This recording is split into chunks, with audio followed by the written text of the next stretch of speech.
자, 벌써 자기가 끝났네요. 생각보다 짧은데, 여러분, 자기는, 좀 시간도 오래됐고, 그렇게 어렵게 나오지 않습니다. 그래서 앞에 설명 영상 보셨다면, 방금 푼 문제 정도만 어렵지 않게 이해할 수 있다면 괜찮을 것 같습니다. 이제 물질의 특성, 6단원 첫 번째, 순물질과 혼합물이 되겠군요. 자, 순물질은 모두 한 가지 원소로 이루어져 있다. 틀렸죠? 한 가지 원소로 되어 있는 애들을 홑 원소 물질이라고 했습니다. 이게 틀린 이유, 누가 있기 때문이다. 화합물이 있기 때문이다. 화합물은 두 가지 이상의 원소로 이루어지네였죠. 2번도 틀렸지. 혼합물이 아니라 화합물입니다. 화합물은 두 가지 이상의 원소로 이루어진 물질이다. 순물질에 속하죠. 순물질. 순물질은 물질의 양에 따라 녹는 점과 끓는 점이 달라지지 않는다. 일정. 물질의 양 질량과는 무관한 성질이 물질의 특성입니다.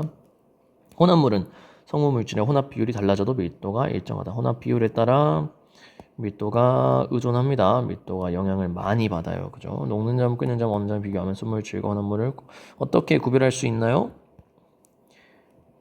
순물질은 일정, 그죠? 혼합물은 올라가거나 내려갑니다. 그렇죠? 순물질보다 온도가 높거나 낮아지기도 하고 일정하지도 않더라. 넘어가겠습니다. 자, 물질의 특성에 관한 설명으로 옳지 않은 것은 물질의 양이 달라져도 변하지 않는다. 그 물질이 나타내는 고유한 성질이다. 색깔만 냄새는 물질의 특성이 맞습니다. 그걸로 그 물질을 그러니까 1번, 2번에 포함되는 얘기잖아요. 양이 달라져도 색깔만 냄새는 그대로죠. 그 물질은 고유한 성질이지. 끓는 점, 밀도, 용해도도 물질의 특성. 물질 종류에 따라 다르므로 물질을 구별할 수 있게 한다. 마찬가지로 색깔만 냄새. 따라 답은 3번이 되겠습니다. 넘어가겠습니다.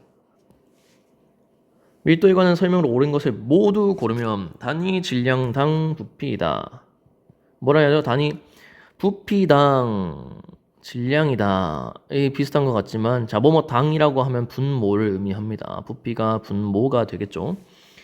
단위는 거꾸로죠. 이것도 마찬가지. 질량 단위 퍼 부피 단위가 나와야 합니다. 부피 단위 퍼 질량 단위는 밀도의 역수가 되겠죠. 밀도의 역수. 큰 의미를 가진 않습니다. 물질마다 고유한 값으로 나타난다. 이 혼합물에선 애매하지만 사실 혼합물의 밀도는 크게 의미가 없어서 성분에 따라 달라지니까 여기서 이제 말하는 물질은 아마 순물질이 아닐까 싶어요. 그렇게 보면은 이제 3번이 맞는 말이죠. 이렇게 굳이 억지로 맞다고 하는 이유는 두 물질 질량이 같을 때 부피가 클수록 밀도는 작다. 4번이 틀린 말이기 때문입니다. 그럼 3번, 5번이 아마 답이 될 것 같네요. 기름이 물 위에 뜨는 것은 밀도와 관계가 있다. 밀도가 낮은 기름이 상대적으로 밀도가 높은 물 위에 뜨게 된다. 답은 3번과 5번으로 하겠습니다. 다음 문제 갈게요. 자, 밀도 계산 기억이 안 날까봐 선생님이 다시 가지고 왔습니다. 원래 20, 원래 20ml의 물이 들어있는 눈금 실린더에 조각을 넣었더니 지금 눈금이 28ml가 됐어요. 그럼 넣어준 금속 조각의 부피는 8ml, 그 질량은 21.6g. 나누기 해주면 되죠. 2.7인가요? 2.7g. 답은 3번이 되겠네요. 다양한 조건들이 있습니다. 뭐 두 개가 같다고 알려주고 온도 압력이 일정하다까지. 우리가 계산한 단위는 밀리리터지만 문제는 세제곱 센티미터로 나와 있으니까 그런 조건을 준 거죠. 온도 압력은 일정하다. 넘어가겠습니다. 그럼 여러 가지 물질을 유리컵에 넣었을 때 결과를 나타내는 것이다. 밀도를 알 수가 있겠죠. 위로 갈수록 밀도가 작다. 아래로 갈수록 밀도가 크다라고 생각하시면 되겠네요. 밀도가 가장 작은 것은 코르크 마개이다. 물보다 밀도가 작은 것은 플라스틱, 글리세린, 사이화탄소 세 가지가 되겠네요. 답은 2번. 글리세린은 사이화탄소보다 밀도가 작다. 위에 있죠. 질량이 같은 경우 플라스틱은 물보다 부피가 작다. 이 말은 밀도가 어떻다는 얘기예요. 자, 플라스틱의 밀도가 물보다 큽니다. 그죠? 밀도가.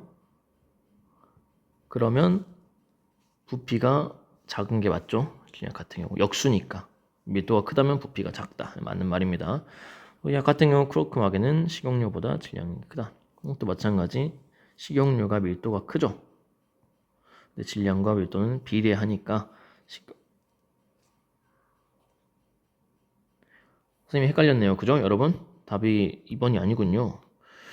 작은 것은 물 위쪽을 봐야 되죠. 그러니까 식용유와 코르크막에 이런 실수 안 하도록 여러분 조심하셔야 됩니다. 2번이 맞는 말이 되겠네요. 오합은 5번이 되겠습니다. 밀도가 식용유가 더 크단 말은 코르크마개가 질량도 작다는 얘기예요. 밀도가 작으면 질량도 작다 얘기입니다. 부피가 같은 경우. 답은 5번. 답은 5번입니다. 자, 물질의 특성 두 번째, 용해와 용액입니다. 자, 용액은 순물질이다. 모든 용액은 혼합물입니다. 용액은 용매와 용질 두 가지 이상의 물질이 고르게 섞여 있기 때문에 용액은 항상 혼합물입니다. 항상 맞는 말이에요. 혼합물이라는 말이 항상 맞는 말. 용액은 절대 순물질일 수 없습니다. 이 1번은 항상 틀린 말이 되겠네요. 다른 물질을 녹이는 물질을 용지라고 합니다. 녹이는 물질을 용매. 물이 대표적인 용매였습니다. 일정한 양의 물에는 소금이 무한정 용해도는 일정한 온도 조건에서 정해져 있다. 한계가 있다. 야한 물질이 다른 물질에 녹아 고르게 섞이는 현상을 용해라고 한다. 용해는 고체에서 액체로의 상태 변화였습니다. 그럼 답은 5번이 될까요? 일정한 양의 용매 용질이 최대로 녹아서 더 이상 녹을 수 없는 용액을 가득 찼다. 포화 용액이라고 한다. 넘어가겠습니다. 자, 신나는 계산 문제입니다. 자, 물 50g과 자석을 넣고 전체 질량을 측정한 후 질산칼륨을 조금씩 넣으면서 자석 젖개를 작동하여, 자석 젖개라는 말은 여러분 우리가 유리막대로 젓는 게 아니라 자석 젖개가 뭐냐면 경액이 있으면 가운데 이렇게 넣어요. 그럼 바닥에다가 여러분 여기 교반기라는 게 있어요. 교반기. 우리말로 하면 뭐 전기 젖개야. 이게 젖개예요. 젖개. 교반기 안에 있는 자석이 돌아가요. 자석이 돌아가면 위에 있는 자석 젖개가 그 자기장의 영향을 받아 돌아갑니다. 근데 이게 도는 속도가 엄청 빨라요. 그 토네이도를 여러분 그 물 안에 소용돌이를 뭐 이렇게 만들 정도로 굉장히 빠르게 돕니다. 그래서 자석 젖개는 물질을 섞을 때, 녹일 때 사용하는, 고르게 퍼뜨릴 때 교반해준다고 얘기를 합니다. 뭐 참고하시고 더 이상 녹지 않을 때까지 넣어준 다음 포화 용액이 되었다는 얘기겠죠. 자, 물 50g과 자석을 넣은 비커, 이 세 개를 다 합쳤을 때 139.5g입니다. 질산칼륨이 더 이상 녹지 않았을 때 비커의 질량에는 누가 들어있어요? 자, 물 50g과 자석 젖개와 비커의 질량 추가로 누가 지금 들어온 거예요? 자, 질산칼륨 K. 펜 두께를 조금만 얇게 하겠습니다. 너무 두껍네요. 자, 좀 얇게 적어보자. 비커 그리고 K NO3가 들어있는 거죠. 근데 위에 질량이 얼마였으니까 얘가 139.5니까 얘의 질량 어떻게 구할 수 있다. 155.3에서 139.5를 빼주면 되겠죠. 얼마죠? 암산이 어렵네요. 자, 15.8g 맞나요? 15.8g. 자, 용해도, 여러분 용해도 저번에도 주의하라 그랬죠. 15.8g이 물 몇 g에 녹아있냐? 물 50g에 녹아있다. 용해도는 물 100g, 매일 물 100g에 몇 g 녹냐니까 곱하기 2를 해주시면 되겠죠. 31.6 답은 2번이 되겠습니다. 계산을 차근차근 여러분 하시면 됩니다. 넘어가겠습니다.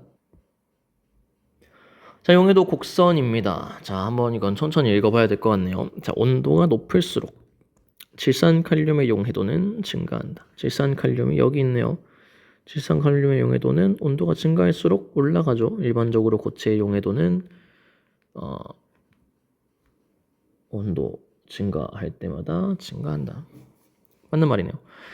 0도 이상의 온도에서 물에 관한 용해도는 항상 질산나트륨이 염화나트륨보다 크다. 이거 어떻게 알아요? 자, 질산나트륨은 여기 있네요. 그죠? 염화나트륨은 어디 있죠?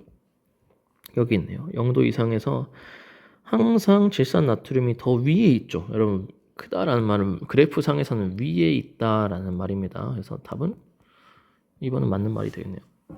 20도씨에서 염화나트륨의 용해도가 황산구리 용해도보다 크다. 자, 20도씨에서 좀 지우고 보겠습니다. 자, 20도씨에서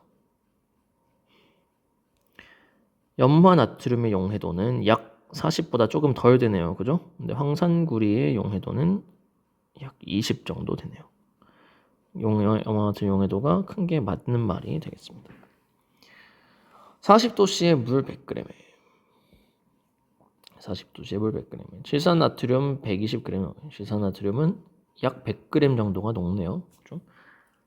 그러면 120g은 다 녹을 수 있다 없다. 약 20g 정도가 남는다. 녹지 않고 남아있다란 말은 여러분 포화용액이란 얘기입니다. 답은 4번.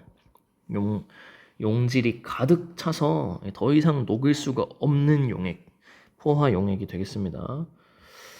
자, 마지막 5번도 보고 가겠습니다. 60도에서 물 100g에 최대로 녹을 수 있는 물질의 양은 질산 칼륨은 좀 더 아래에 있네요. 그죠? 질산 나트륨이 굉장히 잘 녹는 물질. 뭐 일가 이온이기도 하고 다양한 요인들이 있지만 맞는 말이 되겠습니다. 답은 4번. 답은 4번. 자, 이 문제 비슷한 거를 뭐 다른 친구들이 몇 번 물어봤었는데, 자, 보세요. 자, A는 그리고 B는 일정해지는 온도와 같습니다. 그 말은 A랑 B는 같은 물질이란 말이에요. 아마 에탄올이 될 것 같습니다. C2H5OH 에탄올이 될 것 같아요. 자, C랑 D는 마찬가지로 같아지는 온도가 100도씨죠. 그러니까 얘는 H2O가 되겠네요. 자, 그러면 양만 비교하시면 되겠죠. 자, A보다 B가 더 늦게 78도에 도달했다. A와 B 중에 양은 B가 더 많다. 그러면 에탄올 더 많은 애가 B, 적은 애가 A. C와 D 중에 D가 더 늦게 도달했다. 그 말은 양이 더 마찬가지 D가 많다는 얘기죠. 그러니까 D가 물이 많은 나. 그리고 C가 물. 되겠습니다. 넘어가겠습니다. 자, 녹는 점과 어는 점에 관한 설명으로 옳지 않은 것은 물질을 구별할 수 있는 물질의 특성이다. 물질의 양이 많아지면 녹는 점과 어는 점은 높아지지 않습니다. 물질의 양에 관계없이 일정한 물질의 특성 1번과 2번 중 하나는 틀린 말이 되겠죠. 녹는 점은 일정한 압력에서 고체가 액체로 될 때 일정히 유지되는 온도이다. 어는 점은 일정한 압력에서 액체가 고체로 될 때 유지되는 온도이다. 일정한 압력에서 물의 일질의 양이 많아지면 녹는 점과 어는 점에 도달하는 데 걸리는 시간만 길어지고 그 값은 변하지 않는다. 넘어가겠습니다. 그리고 물과 소금물의 냉각 곡선을 나타낸 것이다. 자, 일정해지는 이 A가 물이겠구나. 점점 온도가 낮아지는 얘가 소금물이겠구나. 혼합물과 순물질을 구분할 수가 있겠습니다. 그래서 기억에 맞는 말 A는 순물질이죠. A의 끓는 점은 일정하고 B의 끓는 점은 일정하지 않다. 너무 쉬운 질문들만 있군요. 답은 3번. 자, 벌써 마지막 페이지군요. 후다닥 한번 해보겠습니다. 강아지 달리는 삼각 플라스크 우리가 했던 실험입니다. 이거는 잘 기억하셔야겠죠. 이와 같은 분리 방법을 증류라고 한다. 물이 먼저. 왜냐하면 끓는 점이 낮으니까 끓는 점 차를 이용하여 식초를 분리한다. 한 번에 증류 순수한 물을 얻을 수 없습니다. 그때 뭐 마셔본 친구도 있었는데 사실 아세트산도 조금은 섞여 나와요. 물은 이렇게 그러니까 물이 많이 끓고 아세트산 조금은 분리돼서 나옵니다. 왜냐하면 여러분 가열하지 않아도 물은 증발을 해요. 그것처럼 가열하지 않아도 아세트산은 특히 좀 휘발성이 강한 친구입니다. 그래서 섞여서 나와요. 섞여서 또 이제 식초 안에 있는 다른 불순물들도 섞여서 나옵니다. 그럼 더 순수한 물은 어떻게 얻냐? 증류를 여러 번 반복하면 섞여 나오는 비율이 낮아지면서 된다라는 거죠. 그래서 뭐 얻을 수 없다가 맞는 말이죠. 미안합니다. 답은 그래서 5번이 되겠네요. 분리돼 나올 때 온도는 약 118도에 가깝게 될 겁니다. 우리가 증류를 4시간이나 만들기까지 했기 때문에 문제를 많이 갖고 왔습니다. 자, 소주꼬리입니다. 소주꼬리. 용해도차 아닌 끓는 점 차가 되겠죠. 이와 같은 분리 방법을 증류라고 합니다. 끓는 점이 높은 성분, 낮은 성분이 먼저 끓어나온다. 기환 성분이 찬물에 그릇에 닿아 액화하여 흘러나온다. 여기도 마찬가지 에탄올만 나오는 게 아니라 물도 같이 나와요. 그래서 적당한 비율의 증류주가 나오기 때문에 소주꼬리를 활용한다. 소금물 이용해 좋은 엽식을 거르는 것은 밀도를 활용한 거죠. 증류와 끄는 점과는 관련이 없습니다.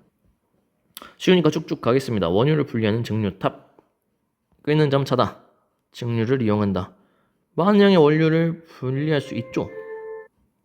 이거 좀 포인트인데 분리되어 나오는 물질은 순물질이 아니라 혼합물입니다. 왜냐면 온도가 이런 범위로 나오는 걸 교과서에도 보시면 나와 있을 거예요. 근데 중요한 건 위로 갈수록 끓는 점이 낮아지는 상태다. 그죠? 낮은 애들이 위쪽에서 분리되어 나온다. 이거는 중요하겠습니다.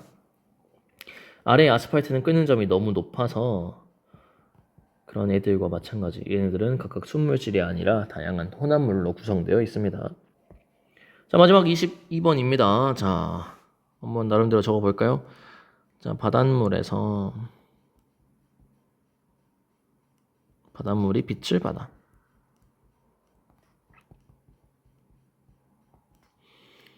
순수한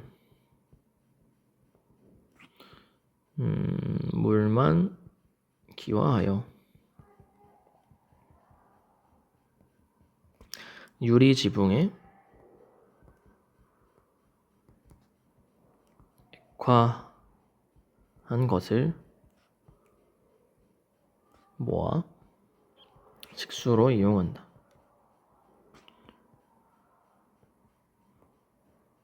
이걸 보고 우리가 증류, 그죠? 그 증류는 끓는 점 차를 이용한 겁니다. 여기서는 끓는 애가 수증기밖에 없는데 왜요? 라고 하면 여러분, 바닷물엔 누가 있어요? 소금 있어요, 그죠? NaCl의 끓는 점 얼마게요? 약 1000도가 넘습니다, 그죠? 그러면 얘는 끓는 점이 너무 높으니까 그냥 바닥에 남아있다라고 생각하시면 되는 거예요. 그래서 끓는 점 차를 이용해 분리한다가 틀린 말이 아니라 맞는 말이 될 수 있겠습니다. 이 정도 우리가 형성평가를 풀어봤고, 여러분 얘의 문제 풀기라 좀 빨리 했는데 너무 이해가 안 된다면 앞에 개념 정리 영상을 좀 더 차분차분 보시고 다시 한번 스스로 문제를 풀어볼 수 있으면 되겠습니다. 1년 동안 고생하셨고 마지막 시험도 화이팅 하시기 바랍니다. 고생하셨습니다.